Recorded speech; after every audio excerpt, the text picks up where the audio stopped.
English నేర్చుకోవడం మీ లక్ష్యం అయితే నేర్పించడం నా బాధ్యత. మనము 45 డేస్ స్పోకెన్ ఇంగ్లీష్ ఛాలెంజ్లో భాగంగా ఈరోజు క్లాస్ 4లో ఉన్నాము. నిన్న క్లాస్ 3లో మనము రెగ్యులర్ వర్బ్స్ గురించి నేర్చుకున్నాము. ఈరోజు క్లాస్ 4లో ఇరెగ్యులర్ వర్బ్స్ గురించి నేర్చుకోబోతున్నాము.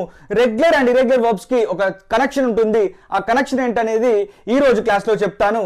అండ్ దానికంటే ముందు అసలు ఇంగ్లీష్ ఎంత ఈజీగా ఉంటుంది, మనం ఎంత ఈజీగా నేర్చుకోవచ్చు అనే విషయాన్ని మీకు ఇప్పుడు ప్రూవ్ చేసే ఒక పనిలో ఉన్నాను నేను.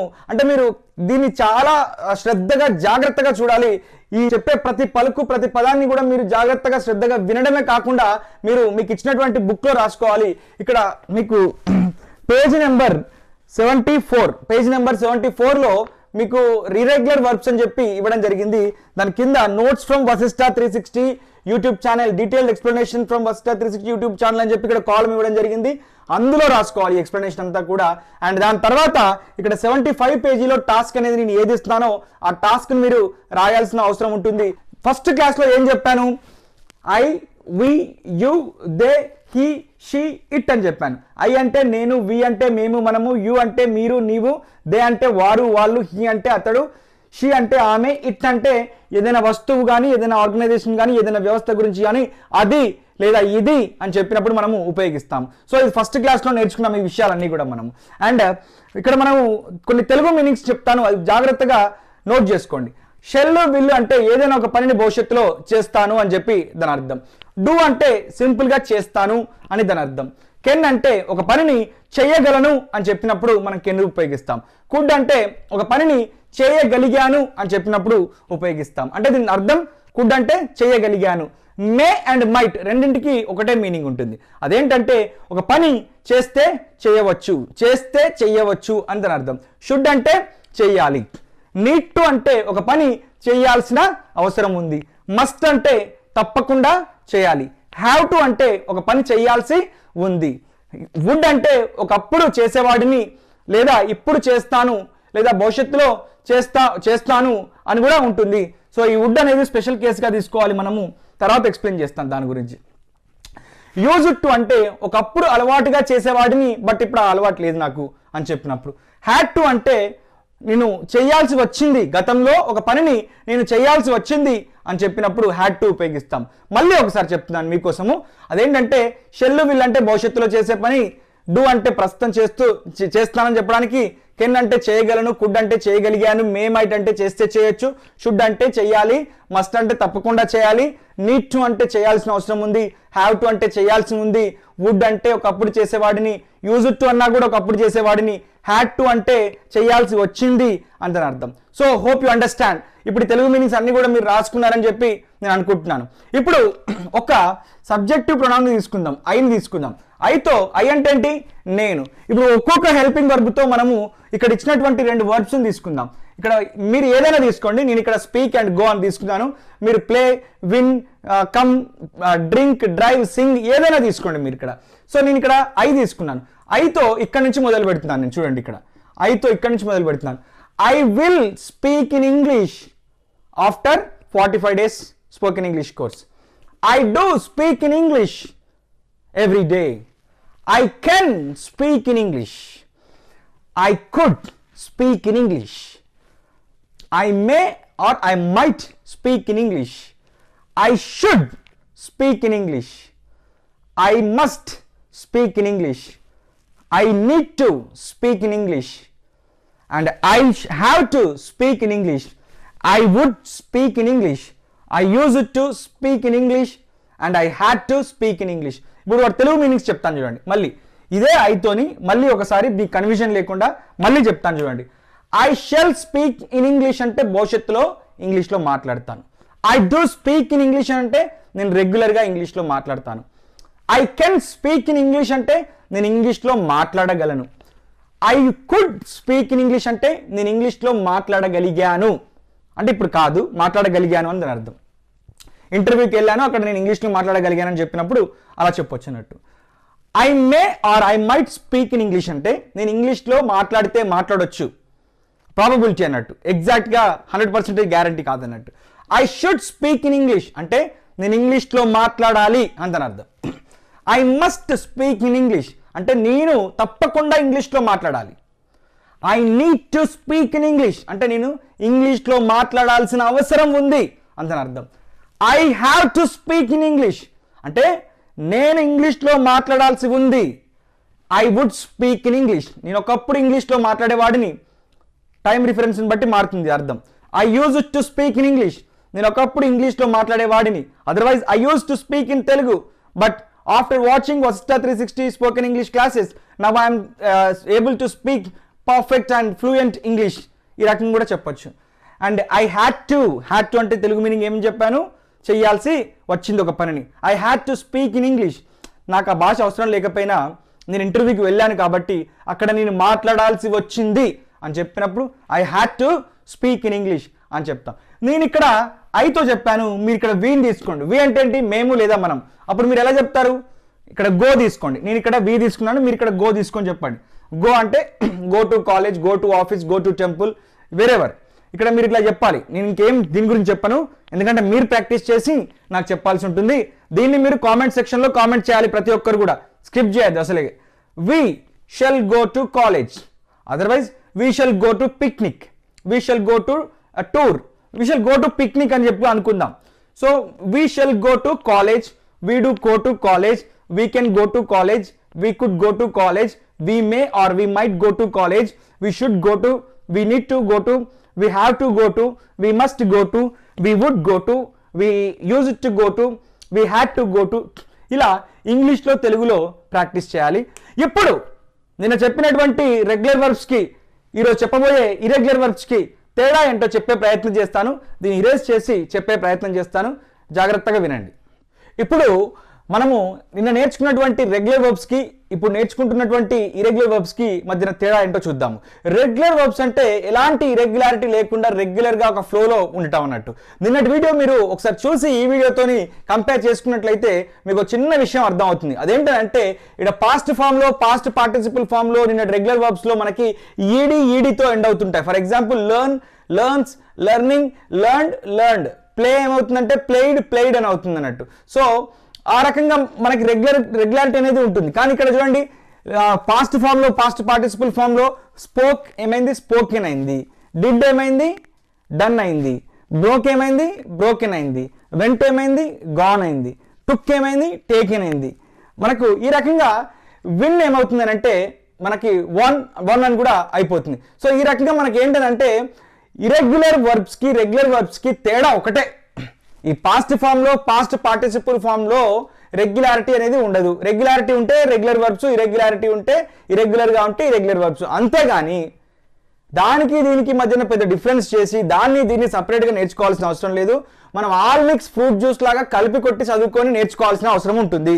రెండింటిని కలిపి అర్థం చేసుకోవాల్సిన అవసరం ఉంటుంది. మరి నేను ఎందుకు వీటిని సపరేట్గా చెప్తున్నానంటే మీకు ఒక డిఫరెన్షియేషన్ అర్థం అవ్వాలని చెప్తున్నాను. కానీ మీరు నేర్చుకున్నప్పుడు క్లియర్గా రెండింటిని కలిపి నేర్చుకోండి. ఇక్కడ మీకు 74th పేజీలో ఇరెగ్యులర్ వర్బ్స్లో ఇక్కడ కొన్ని ఇరెగ్యులర్ వర్బ్స్ ఇచ్చాను. దాంతోపాటు 75th పేజీలో మీరు ప్రాక్టీస్ చేయడానికి కాలమ్స్ ఇచ్చాను. అదేవిధంగా ఇక్కడ detailed information notes from Vasishtha 360 అంటే ఇదంతా నోట్స్ రాసుకోవడానికి, ఇంతకుముందు చెప్పిన నోట్స్ రాసుకోవడానికి కూడా ఇచ్చాను. అదేవిధంగా మీకు ఇక్కడ చూడండి కొన్ని వందల రకాల వర్బ్స్ ఇచ్చాను. కొన్ని వందల రకాల వర్బ్స్ బిగినింగ్ ఆఫ్ ది బుక్లో ఇరెగ్యులర్ వర్బ్స్లో కొన్ని వందల రకాల వర్బ్స్ ఉన్నాయి. ఆ వర్బ్స్ అన్ని కూడా మీరు నేర్చుకుంటే you are done with the vocabulary. వండర్ఫుల్గా, ఫ్లూయెంట్గా, ఇలాక్యుయెంట్గా, ధారాళంగా, అనర్గళంగా ఇంగ్లీష్లో మాట్లాడడమే కాదు, నలుగురికి ఖచ్చితంగా నేర్పిస్తారు. ఈ వీడియోస్ని ఫుల్గా ఫాలో అయితే సరిపోతుంది. అండ్ ఇప్పుడు ఈ ఇరెగ్యులర్ వర్బ్స్లో 5 ఫార్మ్స్ని మళ్ళీ ఒకసారి నేను ఎక్స్ప్లెయిన్ చేశాను, మళ్ళీ ఒకసారి ఎక్స్ప్లెయిన్ చేసే ప్రయత్నం చేస్తాను. జాగ్రత్తగా శ్రద్ధగా వినండి. ఇక్కడ చూడండి, స్పీక్ అంటే మాట్లాడు అని దాని అర్థం. అయితే మరి ఇక్కడ స్పీక్స్ అని ఉంది. దీనికి తేడా ఏంటంటే ఐ స్పీక్ ఇన్ ఇంగ్లీష్ అంటే నేను ఇంగ్లీష్లో మాట్లాడతాను. మరి హీ, షీ, ఇట్ వచ్చినప్పుడు he speak in English, she speak in English అని మాట్లాడొద్దు. ఎలా అంటే హీ, షీ, ఇట్ వచ్చినప్పుడు దానికి ఎస్ కానీ ఈఎస్ కానీ యాడ్ చేయాలి ఇక్కడ, రైట్? సో ఈ వర్బ్లో ఎస్ కానీ ఈఎస్ కానీ ఇక్కడ చూడండి, ఎస్ కానీ ఈఎస్ కానీ యాడ్ చేసుకుంటూ వెళ్తున్నాం. ఇక్కడ ఈఎస్ యాడ్ చేసాం, ఇక్కడ ఈఎస్ యాడ్ చేసాం. మళ్ళీ ఎక్కడ ఈఎస్ యాడ్ చేయాలి సార్, ఎక్కడ ఎస్ యాడ్ చేయాలి అని అడగకండి మీరు. ఎందుకనంటే మనము స్పోకెన్ ఇంగ్లీష్ నేర్చుకుంటున్నాం, not the return English are not grammatical English, మనం స్పోకెన్ ఇంగ్లీష్ నేర్చుకుంటున్నాం కాబట్టి మనకు హీ షీ ఇట్ వచ్చినప్పుడు ఎస్ యూజ్ చేయాలి. ఫర్ ఎగ్జాంపుల్ నేను కాలేజీకి వెళ్తాను అని చెప్పినప్పుడు ఐ గో టు కాలేజ్, లేదా మా ఫ్రెండ్ మా బ్రదర్ కాలేజీకి వెళ్తాడని చెప్పినప్పుడు హీ గోస్ టు కాలేజ్ అని చెప్పాలి అంతే. కానీ సార్ ఇక్కడ జీవో ఎస్ వాడాలన్నా జీవో ఈఎస్ వాడాలన్నా అంటే ఇట్లాంటి వాటిలలో మనం ఎక్కువ డిగ్ చేసినప్పుడే మనం లాస్ట్ అవర్ వే అన్నట్టు. సో మన పాత్ని మన వేని మనం ఎప్పుడు కూడా లూజ్ అవ్వద్దు. అందుకని మనం నేర్చుకోవాల్సిన విషయం ఏంటంటే first form of the verb that is the base form foundation form ఎప్పుడు యూజ్ చేయాలి అని అంటే ఐ వి యూ దే వచ్చినప్పుడు యూజ్ చేయాలి. అండ్ సెకండ్ ఫామ్ ఎప్పుడు యూజ్ చేయాలి అని అంటే హీ షీ ఇట్ వచ్చినప్పుడు యూజ్ చేయాలి. అండ్ ఇక్కడ మీకు గుర్తుపెట్టుకోవాల్సిన విషయం ఏంటంటే ఎప్పుడైనా మనం హెల్పింగ్ వర్బ్ వాడుతున్నప్పుడు, నేను రాబోయే క్లాస్లో చెప్తాను, హెల్పింగ్ వర్బ్ తర్వాత వర్బ్ని ఆల్మోస్ట్ మనము ఫస్ట్ ఫామ్లోనే యూజ్ చేస్తాము. అది హీ షీట్ ఉన్నప్పటికీ హెల్పింగ్ వర్బ్ తర్వాత మనం ఫస్ట్ ఫామ్లోనే యూజ్ చేస్తాం. మళ్ళీ ఇక్కడ కన్ఫ్యూజ్ కావద్దు. కానీ మనము జనరల్గా మాట్లాడుతున్నప్పుడు హ్యాబిచువల్ యాక్షన్స్ గురించి, అలవాటుగా క్రమం తప్పకుండా జరిగే పనుల గురించి మాట్లాడుతున్నప్పుడు కానీ ఇలా చెప్తాం. I speak in English, my father speaks in Telugu. I do work, he does the work. I break the glass, he breaks the record. I go to college, he goes to office. And I take coffee, he takes tea. ఈ రకంగా he she it వచ్చినప్పుడేమో yes కానీ ES కానీ వాడాల్సి ఉంటుంది. So first ఫామ్కి second ఫామ్కి తేడా ఏంటంటే first form IV యూదే ఉన్నప్పుడు, second form he she it ఉన్నప్పుడు వాడాల్సిన అవసరం ఉంటుంది అంతే. అంతకుమించి దీన్ని ఎక్కువ డిగ్ చేయొద్దు. అలాగే గుర్తుపెట్టుకోండి. Next ING form. చాలా మంది ఇంగ్ ఫామ్ అంటారు, బట్ ఐఎన్జీ ఫామ్ దీన్ని progressive form or continuous form అని కూడా అంటారు. అంటే ఏదైనా ఒక పని జరుగుతూ ఉంది, ఒక పని ఫ్లోలో జరుగుతూ ఉంది అని చెప్పినప్పుడు మనము దీన్ని progressive form or continuous form అని అంటాము. ఈ యాక్షన్ ఎలా అంటే నేను ఇప్పుడు మాట్లాడుతూ ఉన్నాను, ఐఆమ్ స్పీకింగ్. మీరు ఇప్పుడు వింటూ ఉన్నారు, యు ఆర్ లిజనింగ్. సో ఆ ఫ్యాన్ రొటేట్ అవుతూ ఉంది, ఇట్ ఈస్ రొటేటింగ్. అంటే ఈ ఐఎన్జీ ఫామ్ అనేది ఫస్ట్ బేస్ ఫామ్కి ఐఎన్జీ ఫామ్ అనేది యాడ్ అవుతుంది అన్నట్టు. జస్ట్ ఐఎన్జీ అనేది యాడ్ అవుతుంది. సో దీన్ని ఐఎన్జీ ఫామ్ కంటిన్యూస్ ఫామ్ అని అంటాం. మరి ఇక్కడ బీ ఫార్మ్స్ అని రాశాను. బీ ఫార్మ్స్ అంటే మనకు am, is, are, was, were, shall be, will be, have been, has been, had been, shall have been, will have been లాంటి బీ ఫార్మ్స్ అనేవి కొన్ని ఉంటాయి మనకి. అది రాబోయే క్లాస్లో నేర్పుతాను. ఇప్పుడు అర్థం కాకపోయినా ఏం కాదు. కానీ అలాంటివి వచ్చినప్పుడు మనము ఈ ఐఎన్జీ ఫామ్నే యూజ్ చేయాలి. ఐఎన్జీ ఫామ్ అంటే మనకి ఫస్ట్ ఫామ్ ఆఫ్ ద వర్బ్కి ఐఎన్జీ యాడ్ చేస్తే సరిపోతుంది, దాన్ని ఐఎన్జీ ఫామ్ అంటాము. ఫర్ ఎగ్జాంపుల్ నేను మాట్లాడుతున్నాను, ఐ ఆమ్ స్పీకింగ్. మీరు వింటున్నారు, యు ఆర్ లిజనింగ్. అతను వెళ్తున్నాడు, హీ ఈజ్ గోయింగ్. అతను లంచ్ చేస్తున్నాడు, హీ ఈజ్ టేకింగ్ లంచ్. మేము తింటున్నాము, వీఆర్ హ్యావింగ్ లంచ్. అండ్ అతను రికార్డులు బద్దలు కొడుతున్నాడు, he is breaking the records.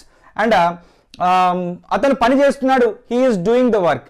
అతను పాడుతూ ఉన్నాడు, ఆమె పాడుతూ ఉంది, షీ ఈజ్ సింగింగ్ సాంగ్స్. అంటే ఒక పని జరుగుతూ ఉంది అని చెప్పినప్పుడు మనము ఈ ఫామ్ యూజ్ చేస్తాం. సో ఇప్పుడు జరుగుతుంది అన్నప్పుడు యామ్, ఈజ్, ఆర్ యూజ్ చేయాలి. గతంలో జరుగుతుంది అన్నప్పుడు వాజ్, వర్ యూజ్ చేయాలి. భవిష్యత్తులో జరుగుతూ ఉంటుంది అన్నప్పుడు మనం shall be, will be use చేయాలి. ఎలా అంటే రేపు ఈ టైంకి నేను మీకు క్లాస్ బోధిస్తూ ఉంటాను, టీచ్ చేస్తూ ఉంటాను చెప్పడానికి tomorrow by this time I will be teaching. Teaching అంటే బోధిస్తూ ఉంటాను, చెప్తూ ఉంటాను అని దాని అర్థం. సో మనకి first form, second form, third form ఏంటో క్లారిటీగా అర్థమైంది. మీరు 74th అండ్ 75th పేజీలో వర్స్టా 360 బుక్లో క్లియర్గా రాసుకొని వందల రకాల వర్బ్స్ ఇచ్చాను. ఆ వర్బ్స్ అన్నిటిని కూడా బైహార్ట్ చేసి, బైహార్టే చేయాలి సింపుల్గా, వాటిలో కాన్సెప్ట్ అర్థం చేసుకోవడం కంటే కూడా. లాంగ్వేజ్ అంటే అంతే, లాజిక్స్ ఎక్కువగా ఉండవు. అండ్ పాస్ట్ ఫామ్ అంటే ఏదైనా ఒక పని జరిగిపోయింది, అయిపోయింది.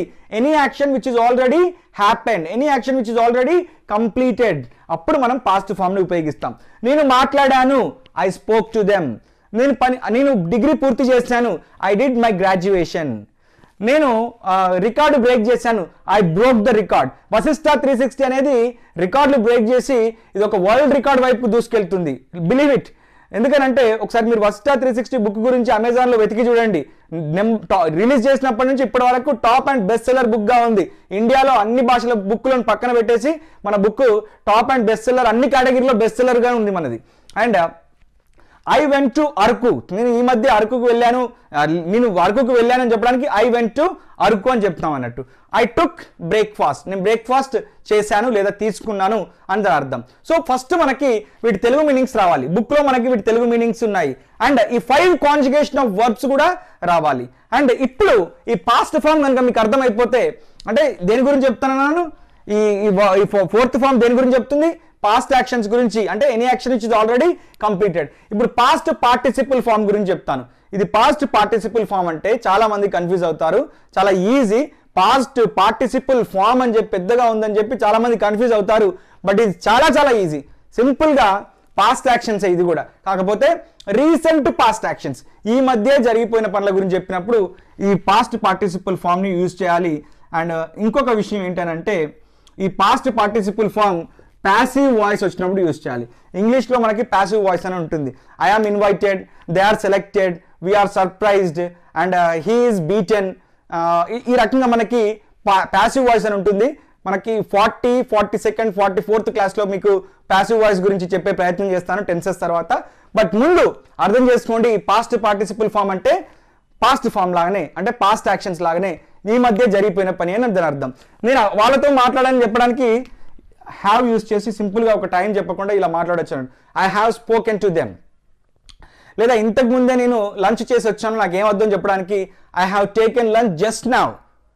ఆ రకంగా నేను అక్కడికి వెళ్ళాను అని చెప్పడానికి, ఆమె వెళ్ళింది అని చెప్పడానికి she has gone to temple, she has gone to college, ఈ రకంగా చెప్తాం. నేను పీజీ చేశానని చెప్పాలనుకోండి, I have done PG post graduation in organic chemistry. ఈ రకంగా ఈ రెండు కూడా, ఇది అండ్ ఇది రెండు కూడా దేని గురించి చెప్తుంది? ఏదైనా ఒక పని జరిగిపోయింది అనే దాని గురించి చెప్తుంది. అంటే past form, past participle form రెండు కూడా జరిగిపోయిన పనుల గురించే చెప్తాయి. కాకపోతే ఈ పాస్ట్ పార్టిసిపుల్ ఫామ్ని మనం యాక్టివ్ వాయిస్, ప్యాసివ్ వాయిస్ అనే కాన్సెప్ట్ వచ్చినప్పుడు చెప్తాను, అప్పుడు గుర్తుపెట్టుకోండి. అండ్ ఈ రీసెంట్ పాస్ట్ యాక్షన్స్కి ఈ హ్యావ్, హ్యాస్ని ఉపయోగిస్తాము. Hope you understand.